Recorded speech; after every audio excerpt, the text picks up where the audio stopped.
Radioscopie.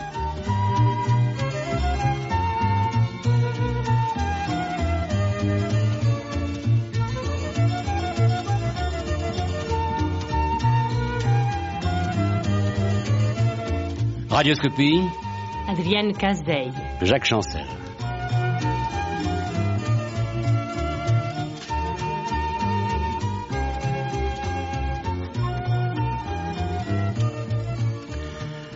Adrienne Cazeille, je vous dois d'abord des excuses. Hier, avec beaucoup de tendresse, j'ai dit la vieille dame. Et je reçois une jeune dame. Vous ne m'en voulez pas trop, j'espère.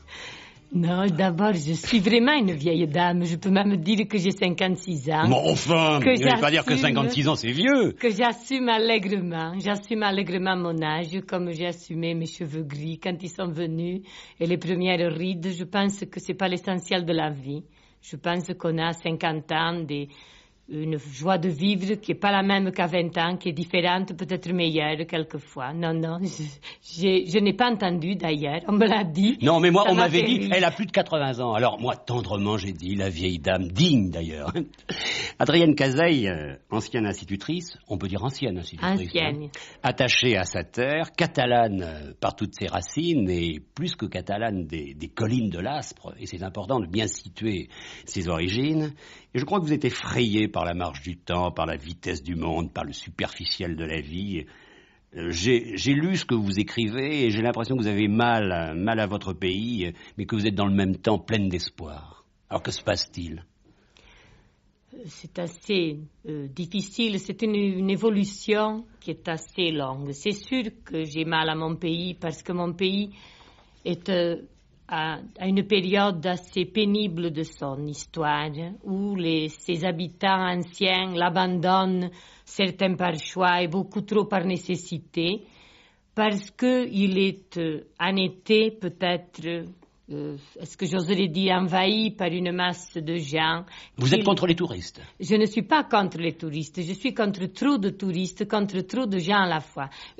Contre le touriste, si le touriste c'est celui qui passe sans voir les gens, ou bien simplement comme un décor, voir les gens à côté d'eux sans participer. Je suis pour les gens qui viennent, pour les visiteurs, disons. Ceux qui viennent vous parler. Voilà, pour les autres. Pas ceux qui méprisent. Pas ceux qui méprisent, pas ceux qui écoutent notre accent avec un petit air condescendant. Vous croyez qu'on en est encore là ? Non. L'accent, au contraire, certains le revendiquent maintenant et ont peur de l'avoir perdu.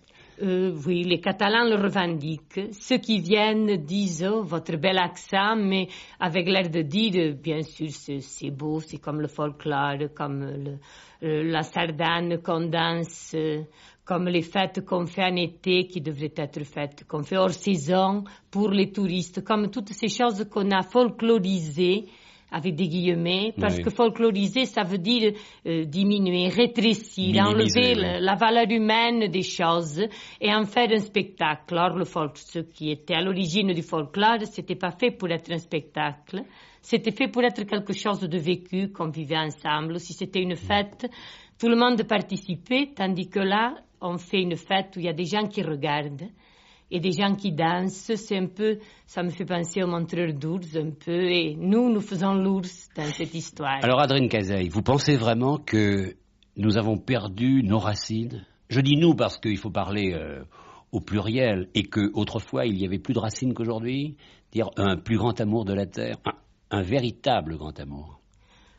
Je ne sais pas, c'est difficile à dire. Les gens, en tout cas, recherchent les racines.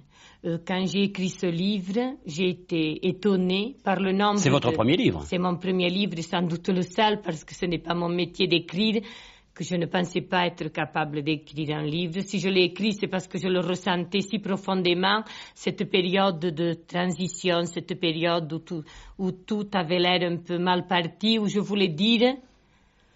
ce que je ressentais sur ce pays, que je voulais voir vivant, que je voulais pas voir enterré dans un passé figé, mais dont j'aurais voulu préserver certaines valeurs, ces valeurs de mon enfance, cette culture de mon enfance aussi que je voyais partir, prête à disparaître, parce que j'ai appris à parler en catalan, je suis catalane, Catalane, pas catalaniste, catalane parce que je suis... Catalane qui parle le français et oui, qui aime à parler le français. J'ai appris le français à l'école, je le parle volontiers. J'ai écrit en français parce que j'ai appris à écrire en français. Donc, quand j'ai voulu écrire, spontanément, j'ai écrit en français. Mais je parle indifféremment le français et le catalan. Mais ma culture de base, les comptines que j'ai chantées, les devinettes que ma grand-mère me disait, tout se passait, cette culture qu'on acquiert à 26 ans, dont il paraît qu'elle est fondamentale, celle-là, c'est une culture catalane, dont je suis catalane, mais pas catalane contre. Je suis catalane pour... Vous n'êtes pas autonomiste? Pas autonomiste, non. Alors, Adrienne Cazay, il faut d'abord situer le lieu. Vous êtes de Thuir, enfin, du moins institutrice à Thuir. Institutrice à Thuir, et ma maison se situe à 8 kilomètres dans les Aspres qui sont des collines assez arides. D'ailleurs, aspre en catalan veut dire aride. Ce sont des collines pratiquement désertées parce qu'elles ont... Les cultures qui étaient pratiquées sont abandonnées. Quelles étaient les cultures? C'était la vigne un peu, l'olivier un peu, et surtout des cultures, des jardins qui permettaient de nourrir une population qui vivait en autarcie. Et ces jardins ont été abandonnés, ces jardins dont j'ai fait un des thèmes de mon livre. Je trouve que c'est très important. Les jardins, les arbres. Les arbres, oui. Toute la vie de la nature. Je pense que la vie d'une plante est au moins, pour moi, c'est au moins autant que la vie d'un animal, que c'est une façon d'être où on peut, je sais pas, c'est difficile à exprimer ce que je ressens là. Une plante, c'est déjà le temps des saisons. C'est d'abord les saisons. Ces saisons qu'un incendie nous a volées. Et je l'ai ressenti d'autant plus, et c'est pour ça que j'ai eu envie d'écrire, qu'il y a eu un incendie très important qui a détruit toute la végétation de la moitié de cette région. 17 000 hectares. 17 000 hectares. C'est beaucoup. On ne les a pas mesurés, peut-être un peu plus, peut-être un peu moins. Mais ça fait vraiment beaucoup. Ça fait une lèpre qui s'est étendue. Ça fait beaucoup de cendres. Ça fait beaucoup de cendres, ça fait beaucoup de noir dans le paysage. Il y a un noir qui vire au brun, mais qui est resté, même avec les choses qui ont repoussé.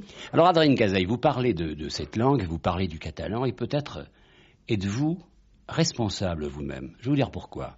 Vous êtes institutrice, et je me rappelle le temps, car je suis moi pyrénéen, où lorsqu'on parlait notre langue à l'école, on allait tout de suite au piquet, parce que les instituteurs nous interdisaient de la parler, la langue.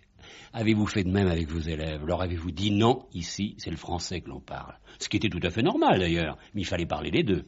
Oui, non, je n'ai pas été en situation de faire ça, parce que quand j'ai été institutrice, c'est après la guerre, après 1940, et les parents s'étaient mis à parler français à leurs enfants. Donc, les enfants que j'avais à l'école étaient francisés, parlaient un français souvent incorrect, mais parler français, parce que les parents pensaient que le français, c'était la langue de la promotion, ce qui avait été vrai un petit peu auparavant, et ils avaient donc parlé français à leurs enfants en pensant que s'ils parlaient français, ils pourraient faire une ascension sociale différente de la leur. Et d'autre part, ils pensaient que quand on parlait catalan d'abord, on apprenait moins bien le français, alors que c'est une erreur et que le fait de connaître une langue, à mon avis, ne fait que favoriser l'apprentissage d'une autre langue. Alors moi, je n'ai pas eu ce problème. Je crois que, ayant toujours parlé catalan moi-même, avec mes parents, en famille, avec mes frères, avec mes amis, mes voisins, je n'aurais pas interdit aux enfants de parler catalan. Ça ne s'est pas produit, et même sur la fin de ma carrière, j'ai même appris un petit peu de catalan à mes élèves. Je leur ai raconté des histoires en catalan, des comptines en catalan. Les comptines... Vous avez chanté aussi, j'espère. Chanté, pas trop, parce que j'ai hélas une mauvaise voix, mais je chante en chœur avec les autres, rarement seule. Mais c'est sûr que j'écoute de la musique, des chansons catalanes et j'essaie de les perpétuer. Alors Adrienne Cazay, depuis que vous n'êtes plus institutrice, vous ne vous sentez pas un peu seule? Oh non, là, d'abord j'ai tourné, quand j'ai décidé de prendre ma retraite, oui. J'avais déjà plein de projets, plein de choses à faire. J'avais commencé d'autres activités. En particulier, je suis conseillère municipale dans un tout petit village. Qui s'appelle Camélas. Oui. où nous avons d'ailleurs d'autres, d'éminents représentants du milieu littéraire qui sont venus. André Steele. Ah, très bien, il est là. Qui habite Camélas depuis 6 ou 7 ans. Le docteur Roumajon habite Camélas, pas toute l'année. Salmieri habite aussi Camélas. Enfin, ça fait une densité au mètre carré assez inhabituelle. Mais enfin, la vie de Camélas, c'est encore en gros la vie une vie agricole. C'est un village qui est situé moitié en plaine et moitié dans les aspres. C'est le vieux village est dans l'aspre et la vie petit à petit a glissé au bord du canal et puis sous le canal, c'est-à-dire la partie qui est à l'arrosage, où les gens pratiquent une agriculture moderne avec des serres, de la grande culture.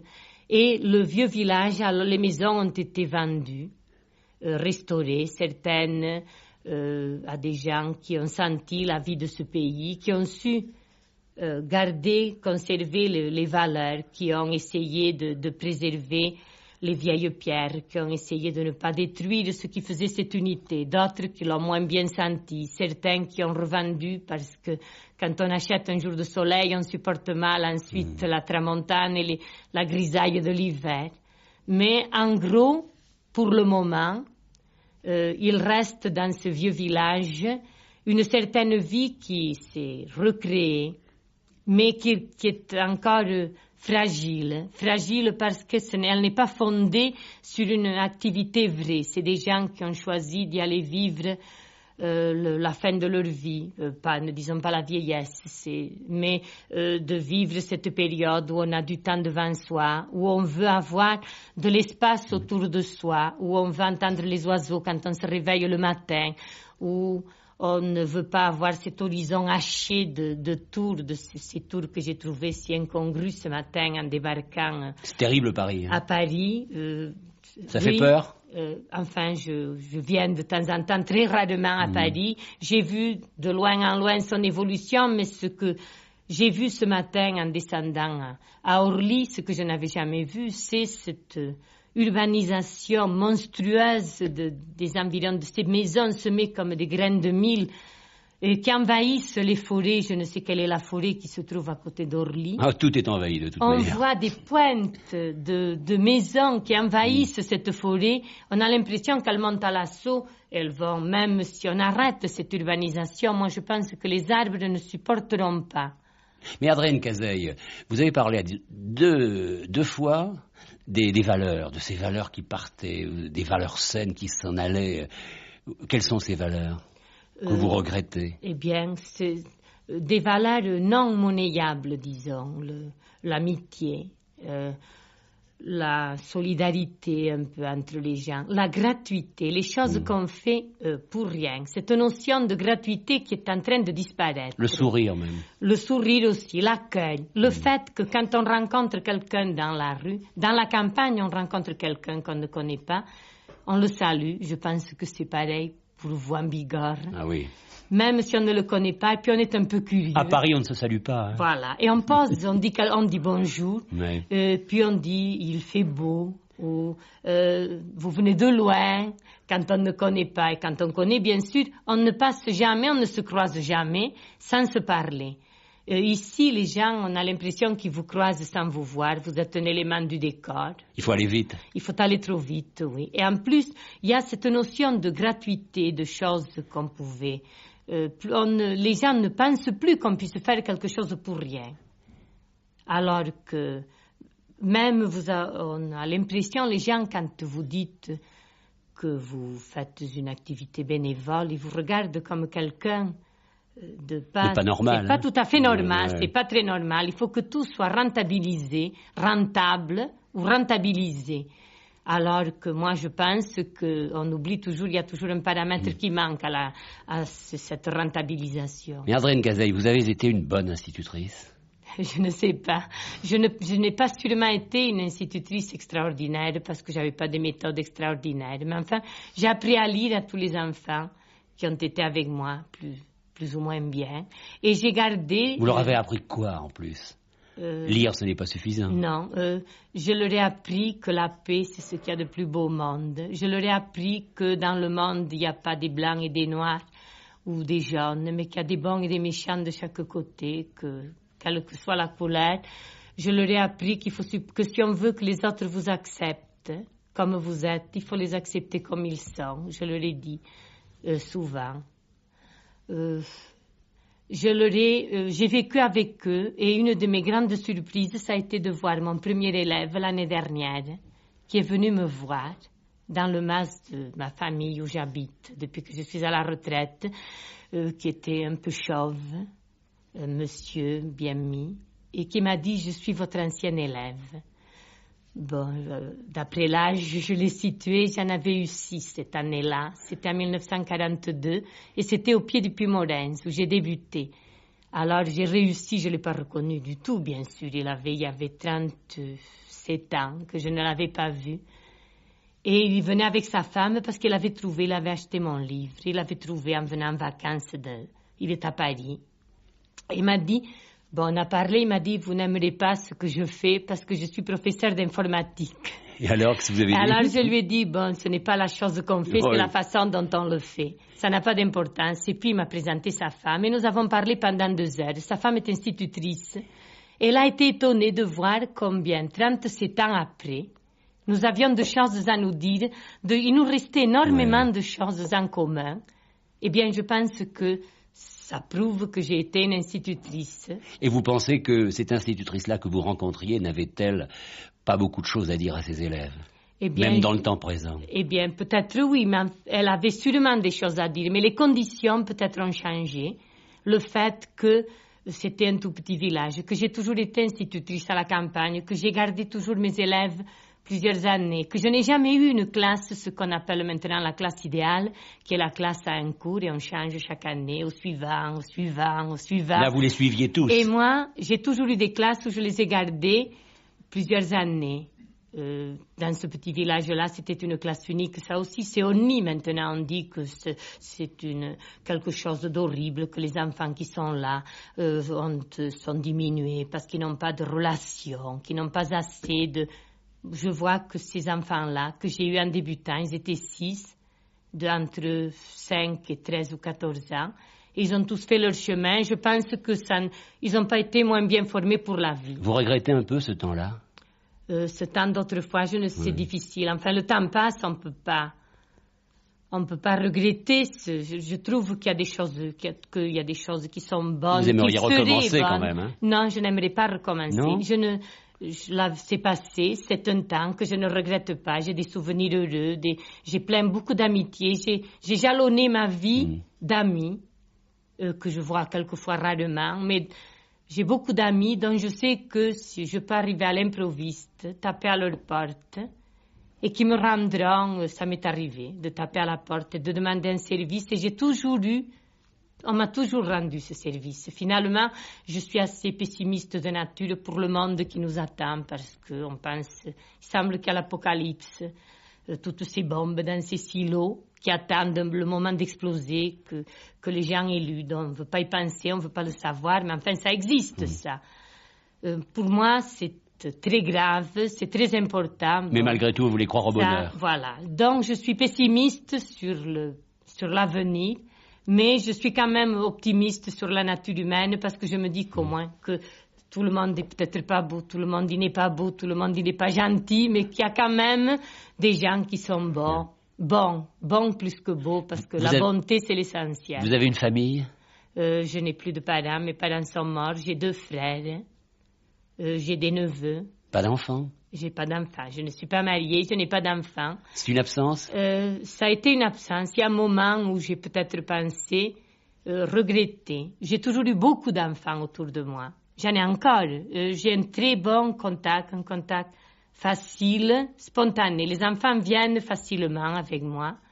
Je sais pas, de toute façon, je joue pas à l'enfant. Je suis comme je suis et ils viennent. Parce qu'ils sentent que je les accepte comme ils sont, que quand je les avais en classe, les derniers, c'était des enfants, j'ai eu une classe de perfectionnement pour terminer pendant 20 ans. C'était des enfants dont certains étaient assez difficiles, que je grondais, mais ils acceptaient. J'ai jamais eu de difficultés majeures parce qu'ils sentaient que quoi qu'ils fassent, je les acceptais. Que si c'était mal, je disais que c'était mal. Que s'il fallait gronder, je grondais. Mais que si c'était beau, s'ils faisaient quelque chose de bien, je le disais. Que je les défendais contre les gens qui essayaient de les blesser. Parce que ça aussi, on supporte difficilement les handicaps des gens. Mais vous avez eu peur du mariage? Non, ça s'est pas trouvé. C'est une question indiscrète, Monsieur Chancel. Mais enfin, je me serais mariée si j'avais trouvé quelqu'un à qui je convienne et qui me convienne. Alors, non, vous étiez difficile, hein, parce sans que... doute que les gens à qui je convenais, je ne leur ai pas convenu, et les autres ne me convenaient pas. Puis j'ai eu 20 ans pendant la guerre aussi. Alors, ça peut-être... Vous ne regrettez rien aujourd'hui? Non, je ne... C'est pour ça que je parlais de solitude tout à l'heure. Je ne suis pas seule. J'ai beaucoup d'amis, j'ai beaucoup de jeunes autour de moi, des jeunes et des gens âgés aussi. Je ne suis pas du tout troisième âge. Je ne pense pas que je devienne jamais du troisième âge. Je ne sais pas si je mourrai très âgée ou moins âgée. J'espère pouvoir arriver avec l'essentiel avec assez de vitalité physique parce que je craindrais beaucoup l'inactivité. Je suis quelqu'un de très actif. Qui a besoin de bouger, de faire son jardin et qui en même temps a besoin de paix, de sérénité. Alors j'espère que je me maintiendrai assez valide, assez active, ou bien que j'aurai des gens qui accepteront de venir dans mon inactivité si un jour je suis devenue inactive. Parce que vous avez employé le mot retraite. C'est un mot que certains conjuguent bien parce qu'ils l'attendent, la retraite, et certains autres en ont terriblement peur. Parce qu'ils ne savent pas quoi en faire. Eh bien, moi, je voudrais dire aux gens que la retraite, c'est pas mal, que c'est un bien, c'est le seul moment de la vie où on est rentier. Enfin, pas tout le monde, mais dans mon milieu, on n'est jamais rentier. On est rentier au moment de la retraite, où on peut faire ces activités gratuites qu'on n'a jamais pu faire parce qu'il a fallu gagner sa vie. Et c'est le moment où on est disponible de son temps, où on n'est pas obligé de regarder sa montre. On n'est jamais libre, parce que la liberté, c'est une chose très, très relative. Mais enfin, cette marge... Il faut s'en servir de la liberté. Voilà. La liberté, c'est une marge qu'on a plus ou moins grande. Si on n'a pas du tout de marge, c'est là qu'on n'est pas libre. Il y a toujours des murs. Si on avancera toujours. Il y aura toujours un mur où on butera. Mais qu'on ait au moins assez d'espace pour ne pas trouver le mur tout de suite. Pour moi, c'est ça la liberté. Alors, que faites-vous d'une journée? Bon, vous m'avez dit que vous apparteniez au conseil municipal. Oui, ça occupe beaucoup. Qui se réunit une fois par semaine, quoi. Oui, à peu près. Bon, puis, mais il y a tout le reste. Je m'occupe d'un dépôt de livres, de la bibliothèque, d'un bibliobus, d'un dépôt de livres, où viennent justement les enfants, tous les samedis après-midi. Les enfants qui quelquefois ne prennent pas de livres, mais viennent me parler, ou bien qui viennent me porter quelquefois leurs problèmes à résoudre. Vous le faites? Leurs problèmes d'école, oui, d'accord. Leurs problèmes psychologiques. Vous arrivez encore à résoudre quand même? Oui. Les problèmes de robinet, vous savez. On n'en donne plus. On n'en donne plus. D'autre part, j'étais très douée en mathématiques et pas du tout en littérature.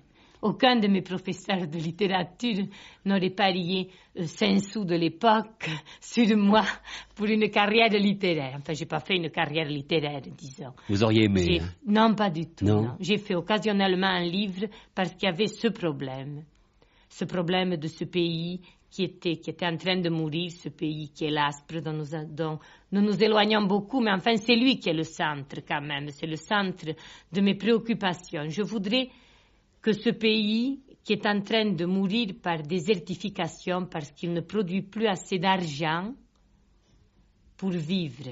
Mes parents vivaient là-dessus. Que faisaient-ils, vos parents? Mes parents étaient petits paysans. Oui. Et mon père, de temps en temps, faisait des journées avec son cheval, labourer les vignes d'un voisin qui avait trop de terre, ou bien au contraire d'un qui n'avait pas assez de terre et qui n'avait pas de cheval. Et puis ensuite... on vivait sur ce qu'on produisait et puis on vendait un peu de bois, du bois brûlé à l'époque. Il semble que c'est très très loin, on se chauffait au bois, on vendait du bois. Mais maintenant les bois ont brûlé. Alors même si on revenait au chauffage au bois, cette ressource a disparu. Et puis on ne peut pas vivre en autarcie. on doit payer sa taxe de télé. Si on n'a plus un cheval, on aurait une camionnette, il faut payer l'essence. Vous avez une voiture? J'ai une voiture Vous que conduisez? je conduis mal. Oui, Je conduis pas à Paris, mais je conduis bien dans mon secteur. Mais quelle différence avec l'âne? Parce que vous racontez, quand on avait tant de Racine, vous racontez le moment où votre grand-mère venait vous chercher. Elle venait parce que vous aviez 5-6 ans, et puis elle venait à avec pied, l'âne. tous les deux, vous faisiez 10 kilomètres 10 kilomètres. Pour aller à l'autre maison. Je suis encore capable de faire 10 kilomètres à pied. Bien sûr, lorsque vous allez dans la maison de votre grand-mère maintenant, qui n'est plus là sans doute. Ma grand-mère est morte depuis longtemps. Vous y allez en voiture, vous n'allez plus à pied. Mais il m'arrive de marcher à pied, je peux très bien faire 10 kilomètres à pied. Je marche d'ailleurs. Maintenant, je trouve que la voiture, c'est un progrès. C'est un progrès en ce sens que ça rapproche les distances, que ça supprime la fatigue. Ma grand-mère, elle portait, c'était son âne qui le portait. Mais quelquefois, à pied, elle devait porter des poids lourds. Il y avait cette fatigue, il y avait ce temps perdu pour elle. Ce temps, elle devait se lever à 3 ou 4 heures du matin parce elle mettait 2 heures pour venir chez moi, mais elle mettait 2 heures de plus pour aller au village qui était Thuir, pour vendre ce qu'elle portait, des œufs, poulets. Et justement, on parle de l'âne, dont on a dit tellement de choses sur cet animal qui a rendu tellement de services. Et c'est vrai que l'âne n'était pas là souvent pour porter les gens, il était là souvent pour porter les colis. Et on marchait à côté de lui. Il portait rarement les gens. Moi, je ne suis jamais montée sur l'âne de ma grand-mère parce qu'il était toujours chargé. D'ailleurs, c'était une ânesse. C'était la bourre. Vous m'avez dit tout à l'heure que vous occupiez des livres. Vous lisez beaucoup, vous? Je lisais beaucoup. Je lis moins. Pourquoi vous parlez au passé? Parce que j'ai une mauvaise vue. Et les lunettes? J'ai des lunettes. J'ai des bonnes lunettes que j'ai changées. Mais ça me fatigue. Peut-être aussi qu'intellectuellement, je tiens moins la longueur. Mais enfin, je sélectionne. Je ne lis plus de romans. Je lis davantage. Puis je lis beaucoup des livres de fond. Ou bien les livres de mon pays, ceux qui parlent des difficultés de ce pays, ou bien, alors je lis des vieux auteurs qui ont accompagné mon enfance. Par exemple, je suis grande lectrice de Genevois, et je l'ai été de Jean Guéhenno. Je trouve que c'était un homme admirable dont on a si peu parlé quand il est mort. Je lis Delteil qui est mort aussi, qui m'a envoyé une carte au moment où j'ai envoyé mon livre à pas beaucoup de personnes, mais je l'ai envoyé à Delteil, il m'a répondu, et dans sa réponse, justement, il a parlé de l'âne, dans cette jolie carte qu'il m'a envoyée, parce que pour lui, je suis sûre qu'il a retrouvé, enfin, à une échelle, bien sûr, qu'il a un génie que je n'ai pas, parce que lui, il a pu pas dominer certains sujets que moi je ne domine pas. Moi je ne parle bien et je ne comprends bien que ces choses que j'ai vécues qui sont très proches de la terre, de la nature, du feu de ce pays qui brûle, des moyens de défense. C'est pour ça que je me suis mise... J'aime bien que vous me parliez de Delteil parce que vous savez, j'étais dans la voiture qui accompagnait son corps jusqu'au cimetière avec Caroline. Je veux dire que j'en garde un souvenir très ému. C'est un homme, je crois que l'histoire de la littérature gardera, mais profondément. On en parlera plus dans 50 ou 100 ans. Voilà. On ne peut parler aujourd'hui des gens d'aujourd'hui. Oui, parce que c'était, comme il disait lui-même, un homme paléolithique. Oui. Il est inscrit dans la pierre et dans les arbres. Il a senti justement cette force de la vie qui est dans la nature. Et il savait que la nature, c'est quelque chose dont qu'il faut toucher avec précaution, que c'est des équilibres très fragiles et que l'homme, maintenant, c'est un apprenti sorcier il bouscule trop. Or, la nature, elle se régénère. C'est sûr que c'est une puissance, une force, mais elle peut aussi mourir. Et on l'a un peu oublié. L'homme a un peu oublié qu'il a créé beaucoup de déserts. Alors là, vous avez cité 3 noms. Bon, Joseph Delteil, c'est un grand littérateur qui restera dans l'histoire de la littérature. Jean Guéhenno, que j'ai eu l'occasion de recevoir à différentes reprises et qui était un ami des hommes. Et puis Maurice Genevoix, qui est plus vivant que jamais à 86 ans, 87 ans. Je ne sais pas si vous avez lu ses derniers livres, qui sont des livres de jeunesse. Oui. Mais j'ai vu l'émission du Grand Échiquier qui lui a été consacrée, et c'est sûr que ce petit bout d'homme, il avait une fraîcheur que n'ont pas beaucoup de gens qui sont beaucoup plus jeunes que lui. Et puis en plus, il est aussi comme moi, très proche de la nature. Il sait en parler d'une façon dont moi je ne saurais jamais parler. Mais ce qu'il explique, il me semble que je le vis quand je le lis, et sa façon limpide, on dirait une source qui coule, ces sources qui sont si rares chez moi, mais enfin c'est cette eau qu'on entend quelquefois ruisseler quand il a plu, cette pluie si mal aimée des gens d'ici, et que nous attendons comme une bénédiction. Eh bien pour moi, le style de Genevois, c'est un peu cette limpidité des eaux claires qu'on ne voit plus non plus beaucoup. Ça n'existe plus beaucoup non plus, ça. La limpidité de l'eau, on la voit qui sort du robinet, ou bien qui roule dans les égouts, dans les rivières, les fontaines. Ça fait partie de ces choses aussi. L'essence des choses. Les mots ont changé de sens. Voilà. Oui, c'est vrai, vous parlez de l'eau et immédiatement elle a une couleur, l'eau. Mais parce que vous la situez dans un certain climat, dans un environnement, alors qu'à Paris, elle n'a plus du tout la même importance. Mais les choses simples deviennent avec vous très belles. Je ne sais pas. Enfin, l'air qu'on respire, il y a un tas de ces choses. Je ne sais pas trop comment je m'exprime difficilement sur certaines choses que je ressens pourtant très profondément. C'est que le fait que les gens ne soient pas allés chercher l'eau à la fontaine, ils ont du mal à imaginer ce que c'est l'eau. Et ils ont du mal aussi à l'économiser. Je pense aussi, il y a une chose à quoi je pense beaucoup et souvent, c'est qu'on gaspille par ignorance, qu'on pense que l'eau c'est quelque chose d'inépuisable, qu'on pense que les arbres, que la nature c'est aussi quelque chose d'inépuisable et que finalement, sauf le soleil, du moins à notre échelle à nous, à l'échelle de l'humanité, il y a le soleil qui est une chose inépuisable, le vent et le soleil, et je pense que on le trouve tellement naturel, on l'accepte sans savoir, sans en être heureux d'être au soleil. Puis d'autre part, il y a une chose que je voudrais dire sur le soleil, c'est que les gens de Paris, aujourd'hui je suis arrivée à Paris, il fait un temps de Marseille, comme on dit chez moi. Marseille, ça veut dire qu'il y a tous ces changements, de la pluie au soleil, à la neige, au grésil, c'est ce que j'ai vu à Paris aujourd'hui, c'est ce qu'il a fait sûrement chez moi, parce que ce matin il y avait un ciel de cristal quand je me suis levée, puis je suis partie avec l'orage à 9h et je suis sûre que depuis il y a eu le vent également, le ciel.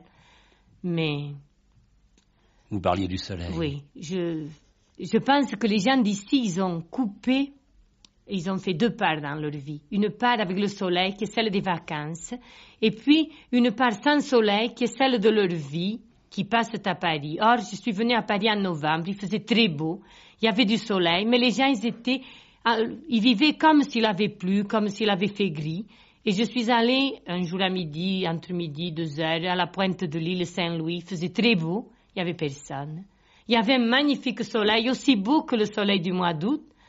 Les gens, ils n'ont pas organisé leur vie, ils ont organisé leur vie comme ça. Et quand ils viennent chez nous en été, justement, s'il pleut un jour, ils se sentent ulcérés comme si on leur avait volé. Quel mauvais temps, disent-ils. Ils disent quel sale temps. Quel sale temps, oui. Et moi, je dis bonne pluie. Bonne pluie. Parce que la pluie, ça fait partie de ces choses qui sont un bien, qu'il faut accepter, même si c'est pas toujours. Mais Adrienne Cazeille, il vous arrive dans la journée d'avoir un moment de trop, c'est-à-dire de vous dire, tiens, mais je ne sais pas ce que je vais faire. Oh, jamais. Non. Jamais, parce que... Vous ne vous ennuyez jamais. Je ne m'ennuie jamais. Il m'arrive d'avoir des soucis, mais il ne m'arrive jamais de m'ennuyer. J'ai toujours quelque chose à faire. J'ai mon jardin d'abord. Un jardin, c'est un endroit où il y a toujours, je ne sais pas si vous avez sûrement eu un jardin dans votre enfance, si vous n'en avez pas. Si, oh là là. Vous avez un jardin. Oui. Bon, un jardin, c'est quelque chose de vivant, c'est pas un objet figé qu'on vend sur catalogue. Un jardin, ça vit selon les jours, les saisons, l'air du jour. Le matin, lisse dans le jardin, frais. Le soir, puis la saison, la couleur, l'odeur. Alors il y a toujours à faire, il y a toujours une herbe à enlever, il y a quelque chose à planter, puis respirer, s'appuyer à ça et en plus... Mais vous êtes une sage. Je ne sais pas si je suis sage. Enfin, j'ai des soucis comme tout le monde, des soucis importants aussi. Mais j'ai une certaine sérénité que je crois que je perdrais si je vivais en ville. Je supporterais peut-être pas de vivre, ou enfin je supporterais, tout le monde supporte. Les gens, ils en meurent, mais ils y mettent le temps. On y vit quand même en ville. Mais je perdrais sûrement cette sérénité. Là, c'est sûr. Il me semble que quand je suis dans le mas où j'habite, qu'il peut m'arriver des choses. Mais enfin, il me semble que j'accepterai, peut-être parce que je suis en bonne santé, mais il me semble que j'accepterai de mourir sereinement. Le plus tard possible. Je le dis parce que c'est peut-être pas l'air. Peut-être le jour où ça sera l'air, j'aurai moins de sérénité. Mais il me semble Vous serez préparé? Que j'accepte la vie. Enfin, je ne sais pas ce que... Je pense que c'est un retour, en somme, à cette nature immuable. Enfin, je ne sais pas. Je ne suis pas très pratiquante. Je ne peux pas même pas dire que je sois catholique, que j'ai été baptisée, j'ai fait la communion. Mais enfin, je pense qu'il y a une espèce que ce monde ne peut pas être absurde. Il a l'air absurde quelquefois, mais que cette absurdité... On le fait absurde. Oui, peut-être, mais que finalement, que quand on vit proche de la nature, il y a cette espèce de mouvement, cette renaissance, cette chose qu'on voit, ce printemps qui succède à l'hiver, cette éclosion, toutes ces choses qui reviennent en place, qu'on attend, dont on se dit, et si ça ne venait pas? Mais on sait finalement, on ne se le dit même pas, on sait que les bourgeons, j'ai les lilas qui sont en train de pousser. Quand je partais, il y a les grappes qui sont déjà sorties de leurs bourgeons, pas encore en fleurs. C'est le printemps. C'est le printemps, les mimosas qui se fanent, les arbres fruitiers qui éclosent, les oiseaux. C'est sûr qu'on sait que ça viendra, on sait que les fruits viendront, que peut-être il leur arrivera des malheurs, qu'il y aura des orages peut-être, comme il y a des orages dans la vie, comme il y a des orages dans la vie des peuples aussi. Mais que finalement, donc, il semble que philosophiquement, on ne puisse pas dire on bute toujours. Là aussi, il y a un mur et on a beau vouloir tout expliquer, à mesure qu'on finit par trouver ce mur, tout près de soi ou plus loin, alors je ne sais pas, enfin je ne suis pas encore arrivée au mur. Vous êtes en marche. Je suis en marche. Je marche beaucoup, ça c'est sûr. Adrienne Cazeille, au commencement de votre témoignage, vous avez emprunté à Charles Trenet la fameuse chanson « Mes jeunes années courent dans la montagne ». C'était pour vous l'itinéraire exact? Ah, mes jeunes années ont beaucoup marché dans la montagne. Je suis allée à l'école à pied. Mais combien de kilomètres? Dans la montagne, 2,5, 3. Mais dans la montagne? Dans la montagne, ça descendait, ça remontait. On descendait au fond d'un ravin. Je suis allée j'ai fait tous les pèlerinages à pied à partir de 5 ou 6 ans. J'ai marché à 5 ans pendant 4 ou 5 heures facilement. Et je continue à beaucoup marcher. Ma voiture me porte là où je veux aller, porte mes paquets, les choses. Mais ensuite, je ne fais pas des tours. J'ai horreur de faire ce que les gens appellent aller faire un tour. Alors, beaucoup d'hectares ont brûlé chez vous et beaucoup de cendres se sont amassées. Mais un pays peut toujours redevenir vivant, car il faut vivre d'espoir. Il ne faut pas être pessimiste. Non, bien, mais là, seulement le problème, c'est là le nœud de ce problème, c'est que je crois que c'est irréversible. Cet incendie est venu à un moment où il n'y avait presque plus personne. C'est un pays qui est très combustible, mon pays. C'est un pays combustible qu'il a toujours été parce que il pleut rarement, il est assez sec, les étés sont chauds, la végétation est une végétation avec des essences qui brûlent facilement. Alors il suffit qu'il se conjugue quelques jours de chaleur, du vent sec, il suffit de l'allumette. La végétation est toute prête à brûler. Et si les incendies qui ont toujours existé depuis des siècles, puisque déjà Napoléon avait fait paraître un édit disant qu'on fusillerait sur place les incendiaires, ça s'est passé en 1808 ou 1809, j'ai vu l'édit de Napoléon. Bon, c'est parce qu'il fallait protéger les cultures et les arbres. Ça brûlait déjà, mais jamais des surfaces comme ça, parce que moi j'ai vu autour de chez moi des arbres qui avaient plusieurs siècles, qui ont brûlé cette fois-ci, parce que les gens sont partis, il n'y a plus de culture. Ce qui arrêtait le feu, c'était les cultures, c'était les labours, c'était les luzernes, c'était les vignes, c'était les prés, les surfaces qui étaient pâturées par les moutons. C'était une vie. Voilà, c'était une vie, mais c'était ça aussi qui arrêtait le feu. C'était un obstacle. Le feu ne brûle parce qu'il y a cette continuité de végétation que vous n'imaginez pas parce que votre Lavedan est sûrement un pays vert et ruisselant d'eau fraîche. Très vert, surtout en ce moment. Oui, surtout mais même en été. Même en été, il peut se brûler une haie ou un petit coin. Tandis que là-bas, au contraire, c'est un pays incandescent. On voit ces vapeurs surchauffer. Il suffit qu'il y ait l'allumette et ça brûle. Alors là, maintenant, en plus, quand ça a brûlé, il reste tous ces moignons qu'on ne coupe plus puisqu'on n'utilise plus le bois. Jusqu'à maintenant aussi, quand il se brûlait une petite partie, mettons 50 hectares, ça a été arrivé 100, 200. On criait au cataclysme quand il avait brûlé 200 hectares. Mais les gens, avec des milliers d'hectares, ils allaient couper le bois, ce bois sec.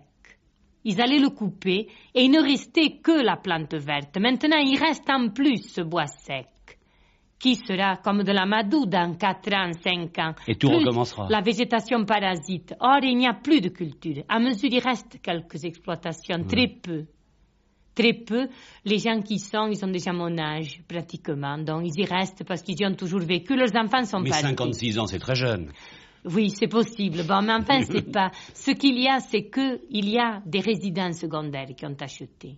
Vous êtes contre les résidences secondaires? Je ne suis pas contre. Je suis contre ceux qui stérilisent le pays, qui ont acheté beaucoup de terrain et qui n'en font rien et qui le laissent envahir par cette broussaille parasite qui propagera l'incendie même si eux nettoient un tout petit périmètre. Ils ne sont pas tous comme ça parce que j'en connais, il ne faut jamais généraliser. Les gens ne sont jamais tout blancs ou tout noirs. Et nous-mêmes, qui sommes du pays, nous ne sommes pas non plus des saints, nous avons à battre notre coulpe, nous aussi, c'est sûr. Mais il y a ceux qui ont compris, qui savent que c'est un danger et qui s'évertuent, qui même à la limite de leur force essaient de nettoyer. Il y a des jeunes qui sont venus comme justement le jeune éditeur qui a édité ce livre, puisque c'est mon premier livre. Et c'est son premier livre. C'est en même temps son premier livre qui s'est installé. Il faut dire d'abord, c'est l'édition du Chien d'An, et le jeune éditeur, c'est Xavier Dartuis. Oui, il habite Marseval, c'est pas les Astres. Il a du mérite, vous savez, de monter une maison d'édition. Parce qu'on parle toujours des grands éditeurs, on ne parle que très rarement des jeunes éditeurs, ou alors il faut qu'ils soient parisiens, et encore bien installés dans le parisianisme. Oui, bien, il a essayé. Mais remarquez, beaucoup font bien leur travail également à Paris, attention. Oui, non, mais je ne suis pas non plus contre. Je suis pour les gens et pas contre les gens. C'est-à-dire que je suis pour les Catalans, pas contre les Français. Je suis pour les résidents secondaires qui comprennent ce pays, qui nettoient, qui ne sait pas... Et qui l'aiment. Qui l'aiment. Oui, qui l'aiment, qui le défendent. Certains même passent justement cette vie, le reste du temps qu'il leur reste à vivre, à défendre ce pays qu'ils ont choisi. Je suis pour ceux qui défendent la nature. Je ne suis pas contre l'industrie. Je suis contre la centralisation. Je suis pour qu'on fasse des petites unités. Je pense que ça aussi, c'est plus vivable de faire des choses à l'échelle des gens, que les gens puissent tous se rencontrer, qu'il y ait une communauté entre les gens qui travaillent ensemble. Ah, c'est terrible lorsqu'on se croit sans se connaître dans un même immeuble, ça je le sais. Mais Adrienne Cazeille, vous parlez de votre enfance, vous parlez de votre pays. On pourrait penser à certains moments qu'il y a beaucoup de nostalgie au coin de votre cœur. Je pense avec... Vous allez me dire, de mon temps, on était heureux. De mon temps, on était heureux, mais de mon temps, on était très pauvres. Ça, ma mère vous aurait dit qu'elle appréciait quand même quand quelquefois des gens qui justement, eux, vivaient à l'aise en ville et qui venaient à la campagne et qui disaient « Oh, mais vous avez de la chance. Oh, moi, si j'étais à votre place, oh, mais que c'est beau de tirer l'eau du puits. » D'ailleurs, j'ai mis un moteur. Enfin, mon père, déjà, a fait mettre un moteur et on a l'eau au robinet, comme tout le monde. Mais enfin, sachant qu'il y a un puits, qu'il ne faut pas trop tirer parce que sinon le puits séchera chaque jour. Mais enfin, je trouve que le progrès, c'est de savoir utiliser ce qui est bon, trouver cet équilibre fragile et difficile où le bon équilibre le mal, où on ne nuit pas, où on améliore sans nuire. C'est difficile de trouver l'équilibre exact où on améliore parce que les gens qui faisaient 12 km aller, 12 km retour pour vendre 2 douzaines d'œufs et un poulet, ça faisait quand même, c'était lourd, c'était peut-être... Mais Adrienne Cazeille, vous vous êtes jamais demandé, si j'étais parti, qu'aurais-je fait? Si vous aviez quitté ce pays? pour mener une autre aventure. C'est difficile. Vous y avez pensé une fois? Non, je n'ai jamais pensé. Je suis très sédentaire. Je l'ai toujours été.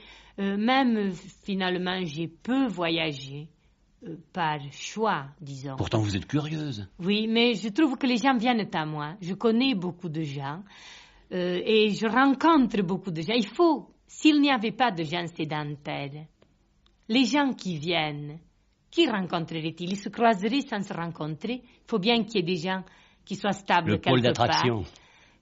Peut-être pas le pôle, mais enfin pour que les gens puissent venir à eux, peut-être. Alors vous avez repris, je le sais, l'essentiel de l'enfance, vous avez repris vos chemins d'élève, vos chemins d'institutrice, mais l'élève, parce que j'oublie l'institutrice que vous avez été, vous étiez une bonne élève et vous aviez une bonne institutrice? J'avais un bon instituteur. Un bon instituteur. J'espère qu'il m'écoute. C'est un vieux monsieur. Le maître d'école. Le maître d'école, qui est dans son fauteuil. Et je pense que s'il m'écoute, il pleure. Je lui dis bonjour, j'espère qu'il m'entend. Vous lui devez beaucoup. Je lui dois beaucoup. J'ai eu une institutrice qui m'a appris à lire. Je savais déjà d'ailleurs. J'avais appris en écoutant mon frère qui a 2 ans de plus que moi, que mon père faisait lire le soir. Son syllabaire, qui est un de ces horribles syllabaires sans image. Et j'écoutais, j'avais 4 ans, et j'ai appris à lire. Je suis rentrée à 4 ans et demi à l'école. On m'a mis dans la petite section, j'ai rien dit. J'ai écouté, je regardais et je savais lire, mais je ne disais rien. Et l'année d'après, où j'étais dans la section où on apprenait à lire, un beau jour, l'institutrice a été tout étonnée parce que je savais lire si je levais le doigt. Et un beau jour, j'ai parlé et j'ai lu. Alors on m'a mis, je suis passée avec le maître, c'était la promotion parce qu'il avait la grande classe. Et j'y suis restée 5 ans. J'ai fait toute ma scolarité avec ce maître. J'ai été boursière comme tous les pauvres de ce pays. Je suis allée à l'école primaire supérieure. J'ai été une bonne élève, pas régulière, disons. Mais enfin, je ne serais pas allée à l'école, aux écoles, comme on disait. Oui, aux écoles. Aux écoles. Si je n'avais pas été une bonne élève, parce qu'il était exclu que quand on était dans une famille pauvre, c'est d'ailleurs l'instituteur qui a dit à mes parents, mais il faut que vous l'envoyiez à l'école, elle deviendra institutrice. Oui. Parce qu'il n'y avait pas d'autre devenir. Moi-même, j'ai souhaité devenir institutrice. Je ne peux pas dire que j'ai pas aimé ce métier parce que je l'ai beaucoup aimé. Mais enfin, c'est une vocation qu'on m'a faite. On m'avait présenté ça comme... Vous ne pouviez pas y échapper. Je ne pouvais pas y échapper. Oui. Puis j'admirais beaucoup ce maître-là, qui était quelqu'un de très humble, ces humbles instituteurs de campagne, qui en même temps connaissaient beaucoup de choses, qui nous ont appris à lire, qui nous ont fait lire, qui nous ont fait aimer lire, qui nous ont appris à regarder, c'est sûr. Et si maintenant je suis si attentive à la nature et aux plantes, c'est peut-être parce que je les ai vus enfant, parce que mon père... Il s'appelait comment, ce vieil instituteur? Plat, Monsieur Plat. Monsieur Plat. Plat, c'est aussi un nom de chez nous, Plat. Il est à la retraite depuis longtemps et il est encore vivant, je vais le voir quelquefois et nous parlons de ce passé. Il regrette, lui, parce qu'il est cloué dans ce fauteuil. Il est resté actif pendant longtemps. Alors c'est là que ce que je crains un peu pour moi, c'est d'arriver un jour de plus pouvoir bouger, parce que c'est sûr que j'ai besoin d'être d'abord dans de la nature. J'en ai besoin comme de racines. C'est sûr que quand on parle de racines, c'est quelque chose de concret. La plante, elle est enracinée dans une terre, elle y tient, elle en absorbe son eau, sa nourriture, elle réagit au voisinage, elle réagit aux autres plantes, à celle qui lui fait de l'ombre. On voit ces plantes qui montent tout en longueur, filiformes, parce qu'il y en a une autre. Et puis vous avez la chance, vous les voyez monter, parce que vous êtes là. Oui, voilà. Vous êtes la spectatrice privilégiée. Oui. Mais comme vous êtes conseillère municipale, vous devez quand même vous habituer à faire un peu de politique. Vous avez des battements politiques. Au niveau communal, on fait très peu. Notre politique, c'est le dépôt d'ordures du coin. Oui. Ça ressort, si vous voulez savoir de quoi nous parlons aux séances du conseil municipal. Oui, alors de quoi, justement? Nous parlons Premièrement, du dépôt d'ordures. Deuxièmement, du dépôt d'ordures. Troisièmement, du dépôt d'ordures. Enfin, quand même. À toutes les séances, parce que nous avons 3 agglomérations avec 3 dépôts d'ordures qui nous posent chacun des problèmes. Ensuite, nous parlons de l'adduction d'eau, du tuyau qui est d'un calibre insuffisant parce qu'on a construit des résidences secondaires. Nous parlons de la station d'assainissement. C'est des choses très prosaïques. Oui, mais vous parlez vrai. Et c'est certain oui. que c'est vrai. Oui. Nous parlons des chemins qui se dégradent, des murs de soutènement qui s'éboulent pendant. Et alors, dans le budget, là, pour reconstruire un mur, il faut le tiers du budget annuel de la commune. Nous avons un mur qui s'est écroulé parce que c'est une région justement de collines avec des routes en bordure de ravins où il passe jamais d'eau. Alors vous vous occupez de tout cela, vous vous occupez de la vie de la cité, ce qui est la véritable politique. Oui, c'est ça. Alors Adrienne Cazeille, il y a également vos lectures. Avez-vous lu par exemple Le Cheval d'Orgueil de Pierre-Jacques Ezélias, Montaillou, Village occitan, Le Roi Ladurie, oui, bien sûr. Il y a encore d'autres livres qui sont venus tout à fait récemment. L'Abbaye Baude Je n'ai pas encore lu l'Abbaye Baude, je le lirai. Tous ces livres qui parlent d'une terre et qui la racontent bien, et en oubliant le folklore qui fait tant de mal à nos provinces. Tous ceux qui ne sont pas d'un pays et qui veulent le défendre. Et qui forcément le défendent mal. Mais le Roi Ladurie n'est pas du tout. Montaillou, c'est pas oui, mais lui, il l'a aimé. Et il a su en parler. Et en plus, il a parlé, il a montré ses habitants de Montaillou, ses clergues de Montaillou, dont il doit exister encore des descendants. Je suis passée, il n'y a pas longtemps, à l'Avelanais. Dans l'Ariège? Dans l'Ariège. Et il y avait sur un garage clergue. Alors j'ai dit, voilà, c'est des héritiers de Montaillou qui ont sûrement pas pérégriné beaucoup, qui sont descendus de Montaillou qui est assez perché. Je suis passée à Montaillou une fois. Qui sont descendus un peu plus bas et qui finalement sont descendus dans la vallée où ils se sont installés. C'est d'ailleurs le périple. Ma famille, c'est un peu ça. Je peux dire où sont nés mes 4 grands-parents. Je connais leur maison. Je vis d'ailleurs dans la maison où mon grand-père paternel est né. Mais je sais où sont enterrés tous mes grands-parents, mes arrière-grands-parents, dans des petits cimetières de campagne. Quelquefois avec simplement l'église. Tous les deux, on pourra remonter très loin, de la même manière. Et d'ailleurs à peu de distance les uns des autres. 15 kilomètres de rayon, voilà. Et en plus, avec ça se recoupe. On trouve des mariages entre cousins. Alors, on est cousins du côté du père au premier degré, cousins du côté de la mère. On finit par se recouper, c'est sûr. Et alors, c'est ce qui manque maintenant, c'est cette relation qu'on a avec les gens. Ce qui me manque dans ma région, c'est qu'autrefois, toutes les maisons que je voyais, je savais qui était qui était le frère, le cousin de qui. Et vous ne le savez plus maintenant? Et maintenant, il y a de ces maisons, il y en a que je connais, que je fréquente, et d'autres dont je n'ai jamais vu les habitants, à tel point qu'il y a eu un cambriolage quelque part dans une de ces résidences secondaires, que j'ai vu passer les gens qui y allaient, à pied d'ailleurs, qui venaient de cambrioler d'ailleurs, ils portaient les paquets. Et vous leur avez dit bonjour? Je leur ai dit, ils sont passés. Je les ai vus de loin, j'ai suivi, j'ai dit, tiens, des gens qui vont à pied, c'est assez rare, surtout avec des valises. J'ai dit, tiens, qui c'est? Alors j'ai regardé où ils passaient. J'ai vu, alors j'ai dit, tiens, ça doit être, ils étaient assez jeunes. Ce sont des nouveaux. Ça doit être les enfants des propriétaires, parce que j'ai dit, comme la maison est assez belle, qu'elle n'a jamais été habitée, je pensais que les propriétaires, alors j'ai dit, ça doit être les enfants. Tiens, il y aura enfin quelqu'un. Et c'était les voleurs. C'était les voleurs, voilà. Alors Adrienne Cazeille, qu'attendez-vous de la vie maintenant? Dans votre petit village?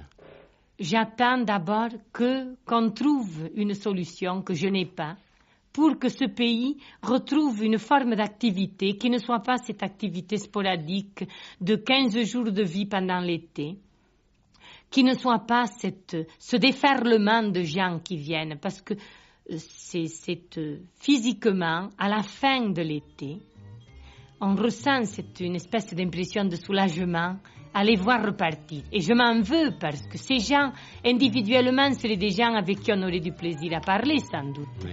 Mais on ne leur parle jamais. On les croise, ils vous gênent, ils vous encombrent, ils stationnent partout. En plus, ils écrasent le pays. Quand il passe trop de monde, la nature ne supporte pas. Un pré, quand 1000 personnes y ont pique-niqué, ce n'est plus un pré, c'est pas à vous que j'apprendrai ça.